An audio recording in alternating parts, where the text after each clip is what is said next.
Bapak Ibu, saya pikir Pendeta Yan dan Pendeta Evi mesti panggil Bung Maku nih, biar segera dikonseling pastoral. Beliau ada pergumulan sepertinya soal pelayanan. Kita mau berdoa dulu ya, mari kita berdoa. Bapa Sorgawi, firman Tuhan akan kami baca untuk kemudian menjadi landasan refleksi berdasarkan drama tadi pada kebenaran firman-Mu. Kiranya hikmat Tuhan beri agar kami boleh memahami dan mengerti. Demi Tuhan Yesus Juru Selamat kami berdoa. Amin. Yang bawa Alkitab, mari buka Perjanjian Baru, Injil Matius.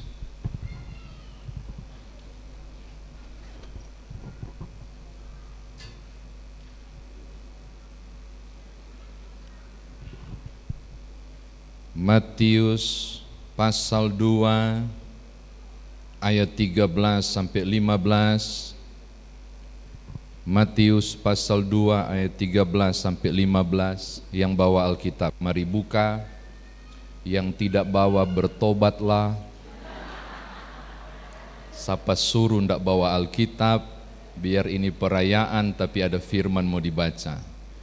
Di GPIB itu, kalau Bapak Ibu membaca buku pemahaman iman GPIB, dibilang begini, Alkitab adalah kitab suci yang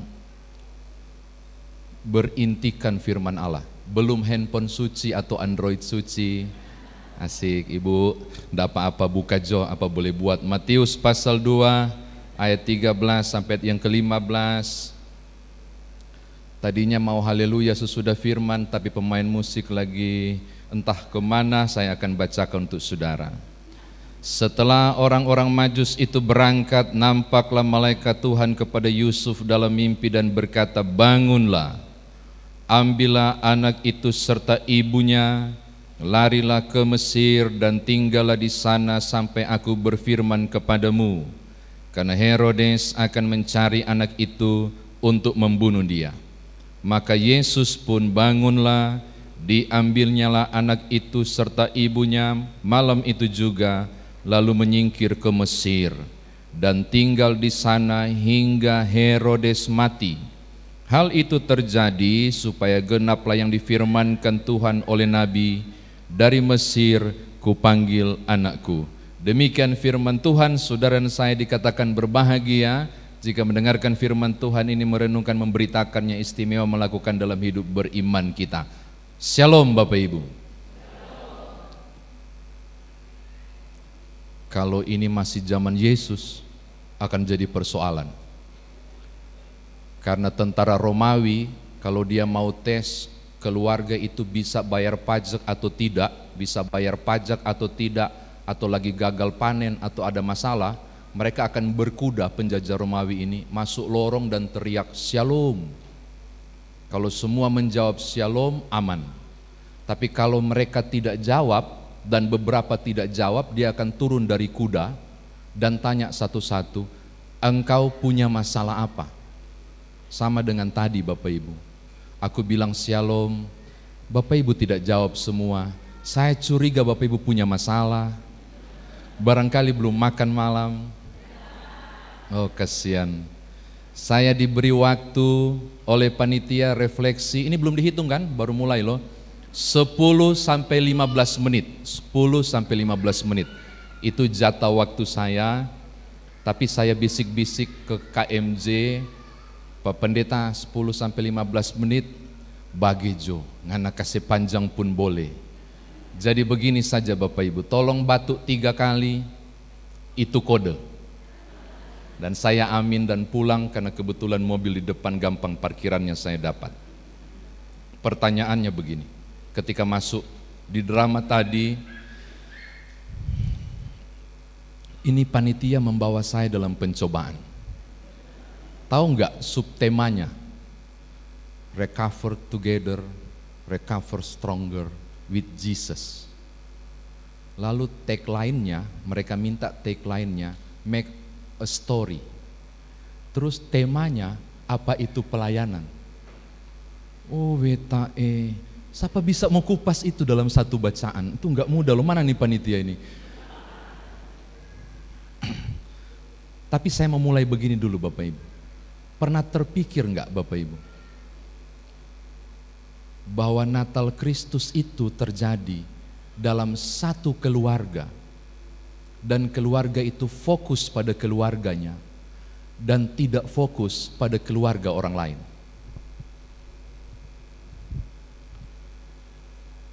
Andai kata betul kisah ini seperti ini, Yesus lahir di keluarga Maria dan Yusuf, tapi tokoh yang jadi fokus Alkitab adalah Elisabet dan Zakaria yang menolong Yusuf dan Maria supaya mereka survive. Itu akan jadi lain. Tapi kalau saudara baca peristiwa menyingkir ke Mesir, Alkitab tidak fokus keluarga lain yang menolong, tapi Alkitab fokus pada keluarga inti Yusuf dan Maria.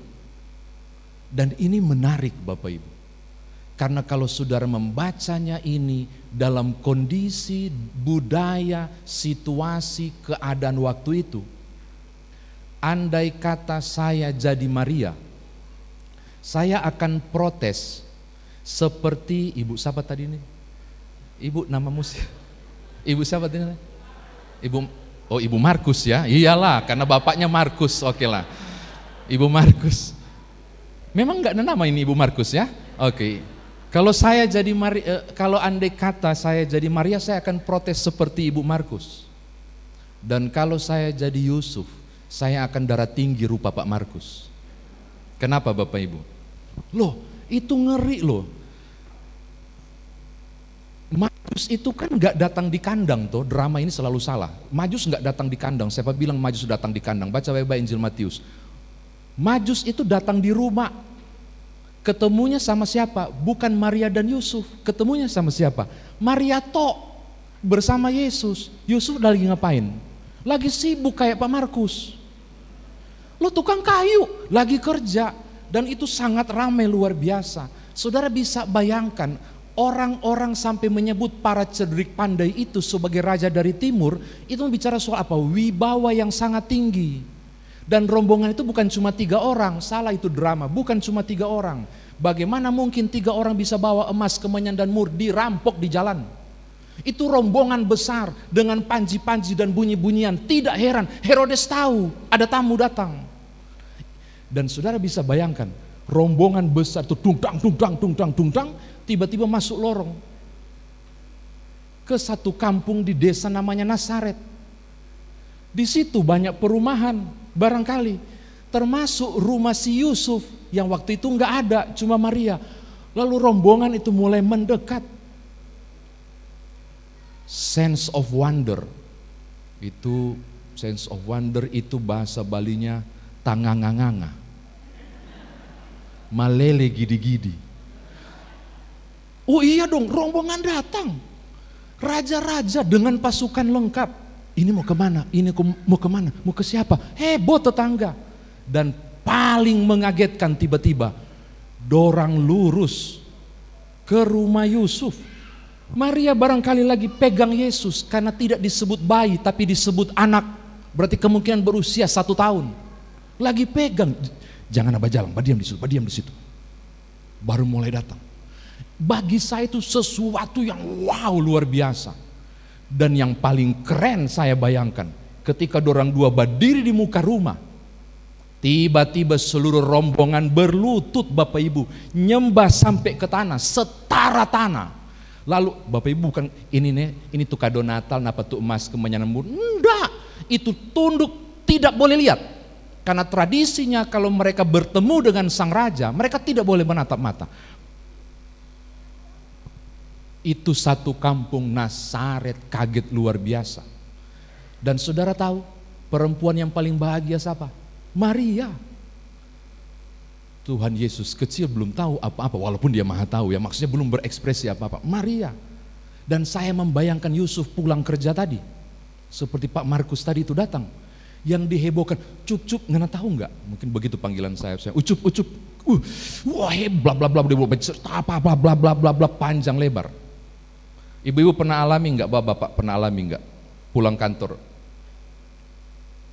baru istri itu cerewet luar biasa, tak tak tak tak tak tak tak tak.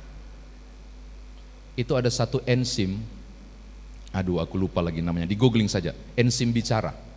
Itu sudah diteliti. Jumlah enzim bicara itu 2 kali lebih banyak ada di kaum perempuan. Kalau di tikus justru laki-laki lebih banyak. Jadi kalau di atas rumah bapak ibu dengar cucut cucut cucut, itu laki-laki, itu jantan. Tapi kalau dalam rumah bapak ibu dengar cucut cucut, itu perempuan manusia. Pernah alami bapak-bapak pulang kantor langsung ribut istri, "Pak tahu nggak tetangga ini bla bla bla bla bla bla." Jangan dulu marah. Mengapa? Karena setiap manusia itu normalnya memiliki 60.000 ke 6.000 kata sehari, 6.000 ke 60.000 kata. Tapi khusus untuk perempuan kali 2. Jadi bapak-bapak kalau istri cerewet di rumah, itu berarti dia punya amunisi belum habis. Masih di rumah bapak-bapak sibuk dikerja. Saya membayangkan Bunda Maria seperti itu. Pak, bayangkan bola dan luar biasa. Bahkan tidur pun mimpinya luar biasa. Masih membayang-bayang emas, kemenyan dan mur dan tepuk tangan tetangga kanan kiri. Tiba-tiba ini yang mengerikan. Malam ketika tidur, Maria dalam kegirangan. Yusuf kaget dapat mimpi. Lu bawa anak istrimu berangkat ke Mesir. Herodes buat gerakan luar biasa untuk membunuh Yesus. Bawa, boyong mereka ke Mesir. Dan saudara tahu, persoalan itu Ibu Markus dengan Pak Markus kurang lebih begitu. Maria dalam gegap gempita, sense of wondernya belum sunyi senyap. Markus kasih bangun, berangkat. Bukan Markus. Yusuf kasih bangun, berangkat. Kita pergi ke Mesir. Kalau saudara baca teks ini, saudara harus pahami. Ini peristiwa yang besar. Mestinya memicu percekcokan suami istri. Gegap gempita yang luar biasa. Para Majus tahu kok anak ini putra Allah, dan mereka tahu, tetangga kanan kiri tahu, kita keluarga terpandang rupanya, buktinya emas, kemenyan dan mur ada untuk kita. Ngapain lu suruh kita ke Mesir? Saya mau katakan, Yusuf sangat luar biasa memberi penjelasan. Tidak kalah dengan itu, tidak sama dengan Ibu Markus. Maria justru bilang, oke, walaupun Alkitab nggak jawab, oke, mari kita berangkat. Saudara tahu, saya lagi membayangkan di pikiran Maria dan Yusuf. Katanya anak ini juru selamat. Katanya dia Mesias. Katanya Allah yang jadi manusia, Yohanes pasal 1 ayat 1 dan 14. Lalu kenapa pontang-panting seperti ini? Kenapa menyenangkan Tuhan jadi seperti ini? Kenapa kemudian mau menggolkan rencana Allah untuk menyelamatkan dunia jadi seperti ini? Saya lagi membayangkan terluntanya mereka di Mesir dengan tanda tanya besar yang luar biasa. Ternyata melayani Tuhan itu merepotkan. Ternyata melayani Tuhan itu penuh kalian sudah ada ya? Itu kapan mereka datang? Seperti Majus kalian. Wow. Saya sampai di mana tadi? Melayani Tuhan itu wah, ternyata tidak nyaman.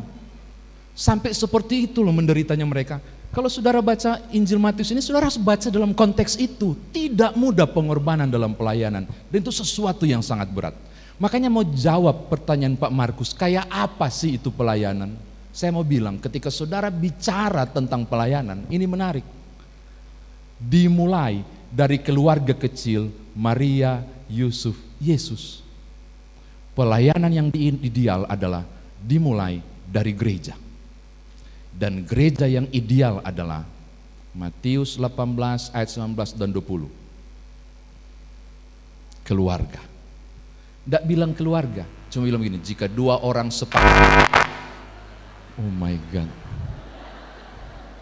Saya bilang batuk, kode berhenti, bukan kode kasar seperti ini.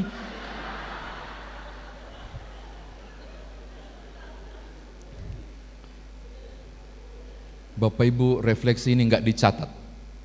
Jadi kalau saya kaget itu sudah hilang. So hilang Pak Pendeta, bagaimana lagi? Sampai di mana tadi? Tunggu. Keluarga. Jika 2 orang 3 berkumpul atas namaku, di situ aku hadir. Itu keluarga. Gereja terkecil adalah keluarga. Pelayanan yang sesungguhnya, saya mau bilang, yang paling pertama-tama adalah keluarga. Sebagai gereja terkecil. Markus, mana dia? Mana dia? Oh ya, Pak Markus. Bung Maku, keluarga adalah gereja terkecil. Dan ajaibnya, gereja dipakai bersama. Maria dan Yusuf dipakai bersama dalam perjalanan pelayanan Mesir, balik juga sampai ke Nazaret ulang. Saya mau bilang hal yang pertama, ketika saudara bicara soal pelayanan, lingkupnya paling dimulai bukan lingkup besar atau gereja besar seperti ini, tapi dimulai dari keluarga. Begitu. Keluarga itu pun kemudian setelah layak dan kemudian pas gerakan pelayanan ritmenya sudah sama, baru belajar keluar, melayani ke tempat yang lebih besar. Kalau Bung Maku punya model begini, dia gagal melayani gereja terkecil. Dia hebat di gereja besar, tapi dia gagal di gereja kecil. Maka saya mau katakan hal pertama, bicara soal pelayanan di dalam refleksi Natal adalah Allah memulai damai sejahtera itu dari keluarga kecil. Yesus lahir dari keluarga kecil. Pelayanan itu dimulai dalam keluarga. Amin. Itu yang pertama direfleksikan. Yang kedua, Bapak Ibu, perjalanan ke Mesir mungkin bisa disetarakan dengan pandemi. 2 tahun, 3 tahun lalu saudara sudah punya planning A, B, C, D. Tak putar. Maria sudah bayangkan emas, kemenyan dan mur. Wow, dibanggakan. Tak putar. Perjalanan hidup itu tidak ada kepastian. Karena yang paling tahu hari esok cuma Tuhan. Saudara bisa bayangkan berapa banyak yang tanggal 25 Desember kemarin pasang lilin Natal, keluarganya enggak lengkap. Oh, enggak mudah. Itu video-video itu luar biasa tadi. Tali Pak dibalik dan kondisi ini sangat menegangkan. Itu bagikan perjalanan ke Mesir. Tapi saya mau kasih tahu Bapak Ibu, perjalanan ke Mesir itu hanya bisa sukses dan balik ke Nazaret setelah Herodes mati. Itu mungkin, sangat mungkin terjadi, hanya mungkin terjadi dalam penyertaan Tuhan. Engkau terbalik dengan berbagai rencanamu yang engkau rancangkan tentang hari esok di 3 tahun terakhir ini. Dan goyangan luar biasa, hingga air matamu tidak berhenti di ujung tempat tidur beberapa tahun lalu. Dan sangat sulit menghadapi kenyataan ini. Saya mau bilang, engkau ada di gereja ini, dan gereja sudah dibuka, dan kita bersekutu. Aku mau katakan, bagaikan Maria dan Yusuf dikawal oleh Allah pulang balik Mesir. Saya mau bilang hal yang sama, kita bisa survive. Gereja ini masih ada karena Tuhan dan penyertaannya. Amin. Gitu. Makanya Natal Kristus adalah cara Tuhan untuk mengubah tiap duka menjadi tari-tarian. Membuat air matamu tidak jatuh sia-sia, tapi ditampung di kirbatnya. Untuk Tuhan mau bilang, damai sejahteraku lebih besar dari pergumulan dan persoalanmu, termasuk perjalanan besar ke Mesir dan kembali ke Nazaret. Hal kedua mau bilang begini, Natal Kristus adalah recovery, pemulihan untuk mengubah tiap menung saudara menjadi sukacita surgawi. Amin. Terakhir yang ketiga, baru 1 kali batuk Pak Yan, Pak Pendeta. Yang ketiga, saudara mengenal Agnes Gnoza Beahiu? Tidak tahu pasti. Saya kasih tahu. Dan dulu bilang Pak Pendeta, seorang gadis Albania yang pada usia 15 atau 17 tahun saya lupa, dia melewati kamar mamanya. Mamanya sedang berlutut Doanya kira-kira begini, Tuhan, aku serahkan Agnes kepadamu. Jadilah kehendak Tuhan, pakailah dia. Saudara tahu, umur 18 tahun, Agnes itu bergabung kemudian dengan kesusteran Loreto. Lalu kemudian mengambil satu kaul suci sebagai seorang biarawati. Dan saya lupa tahun berapa, itu tuh luar biasa hebat pengalamannya. Ketika dia turun di India dengan bus kah atau dengan bus. Waktu mereka mau melakukan retreat bersama, dia kaget, terkejut luar biasa melihat begitu banyak orang yang terlunta nggak tahu kemana, yang talipa di jalan, menderita sakit luar biasa hebat. Ketika dia memandang itu, tiba-tiba telinganya sangat jelas terucap kalimat yang sangat luar biasa. Padahal lagi ribut itu, tapi sangat mendengar luar biasa. Matius pasal 5 ayat 25. Ketika aku telanjang, engkau tidak memberi aku pakaian. Ketika aku sebagai orang asing, ketika aku dalam penjara, engkau tidak menjenguk aku. Ketika aku lapar, engkau tidak memberi aku makan. Ketika aku haus, engkau tidak memberi aku minum. Dia sangat tertegun. Perkataan Yesus begitu kuat ketika dia memandang orang-orang yang sangat hina ini. Lalu tiba-tiba hatinya sangat tergerak dan berkata dengan iman, bahwa ternyata aku menjumpai Yesus dalam kehinaan orang-orang itu, dalam sakit mereka, dalam kepapaan mereka. Dia kemudian membangun tekad untuk melayani orang yang paling dihina di antara yang terhina, dan mendirikan satu ordo yang sangat terkenal, namanya Ordo Cinta Kasih, yang saudara lebih kenal beliau dengan nama Bunda Teresa. Saya mau bilang, pelayanan ini berbicara soal totalitas. Ini bicara soal komitmen. Maka siapapun saudara yang menerima damai sejahtera dari Allah, engkau tidak bisa balas peristiwa Natal Kristus itu. Cuma satu cara untuk give thanks ke Allah, memberi dirimu. Yesus Kristus adalah pemberian Allah kepada saudara. Pemberian dirimu adalah cara engkau mengucap syukur.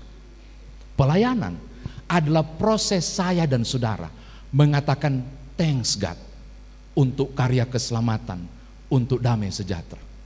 Makanya saya mau bilang, ketika bicara soal pelayanan, bicara soal gereja terkecil, aku mau bilang, gereja terkecil itu mestinya satu suara untuk bergerak bersama dalam pelayanan. Nah, gitu. Jadi kalau Pak Markus rapat PH, jangan telepon baru suruh pulang, atau tempel pagar di rumah, ditulis kertas besar-besar, jangan pulang sekalian. Topang suamimu dan istrimu yang berkomitmen dengan Allah untuk give thanks kepada Tuhan. Cuma mbok ya tahu diri lah. Kalau saya Bapak Ibu di mana-mana, rapat PH saya selalu batasi. Lebih dari jam 10 tak kasih bonus sampai setengah 11. Lewat itu wajib doa tutup. Kenapa? Karena Ibu Markus lagi tunggu Pak Markus. Karena gereja terkecil pun harus terlayani. Maka melayanilah dengan sukacita. Bergeraklah bersama. Sorry ya, tadi saya bilang setengah 11, bukan berarti nanti rapat PH Pak Pendeta baru setengah 11 langsung interupsi. Menurut refleksi kemarin, enggak ya, itu kan soal Bapak Ibu ya, itu urusan Bapak Ibu. Saya kasih contoh saya punya di sana. Yang saya bilang, aturlah waktu dengan baik. Waktu saudara melayani gereja besar dan waktu saudara melayani gereja kecil. Simple, aturlah dengan baik. Tidak mungkin Tuhan memanggil saudara untuk membuat rumah tanggamu berantakan. Orang yang melayani, rumah tangganya diberkati, bukan dikutuk. Maka kalau saudara gagal dalam keluargamu, jangan bikin alasan karena pelayanan. Sebab pelayanan selalu berbuah berkat. Amin. Jangan coko diri di luar, baru ngana bilang pelayanan. Saya mau bilang begitu, enggak bisa. Melayanilah dengan luar biasa untuk Tuhan. Percayalah rumah tanggamu diberkati. Mungkin bukan istrimu yang terima, mungkin bukan anak-anakmu. Engkau tidak tahu bahwa mungkin saja cucumu yang dapat. Karena bekerja untuk Tuhan, jeripayamu tidak sia-sia. Amin. Tadi saya bilang terakhir, sekarang terakhir sekali. Pak Pendeta, kalau di sini aman-aman ya, tidak ada yang tersinggung kalau pelayanan, nggak ada ya, nggak ada yang tiba-tiba atestasi atau mendirikan gereja baru, nggak ada dong ya, nggak ada, iya. Bye-bye semua, luar biasa. Tolong baca Matius pasal 5 ayat 39. Yang bawa Alkitab itu bagus, yang tidak bawa lengkaplah penderitaan saudara. Matius pasal 5 ayat 39. Saya mau tutup ya. Recover together, recover stronger. Itu hanya bisa dilakukan dalam kerendahan. Tolong lihat, saya bacakan ya, Matius 5:39. Tetapi aku berkata kepadamu, janganlah kamu melawan orang yang berbuat jahat kepadamu. Wow.